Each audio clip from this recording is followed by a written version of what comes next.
पक्षीय पातळीवरून दखल घेतली गेली नाही, ते गेली 3 महिने चालते असा विषय नव्हता.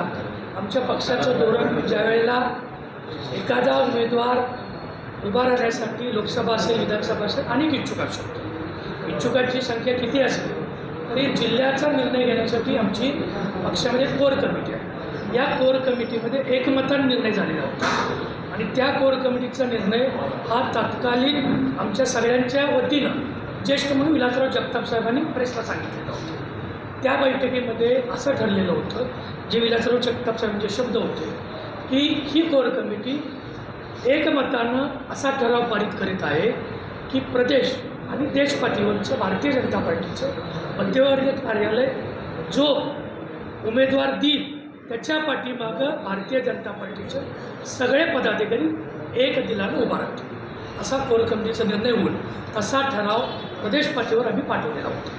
आता तुम्ही 3 महिने अगोदर जे म्हणताय तो त्यावेळेला चर्चेत ते सगळे मुद्दे आले होते, त्याला कुणीही या विषयाचा उल्लेख केलेला नव्हता. तो निर्णय एकमतानं होता. मगाशी काकांनी सांगितल्याप्रमाणे काही निर्णय झाल्यानंतर काही लोकांचे ॲडजस्टमेंट झालेले आहेत, काही लोक नंतर बदललेले आहेत. पक्षीय पातळीवर जे अहवाल द्यायचं होतं त्याच्या आधीच विलासराव जगताप साहेबांनी राजीनामा दिलेला आहे पक्ष सदस्यत्वाचा. तिथली जी आमची मंडळ अध्यक्षाची टीम होती ती आम्ही बरखास्त केलेली आहे, कारण त्यांनी एक बैठक फोन करून विचारची घेतली होती. पण पक्षाच्या पाठीवर त्यांच्यावर कारवाई ऑलरेडी झालेली आहे.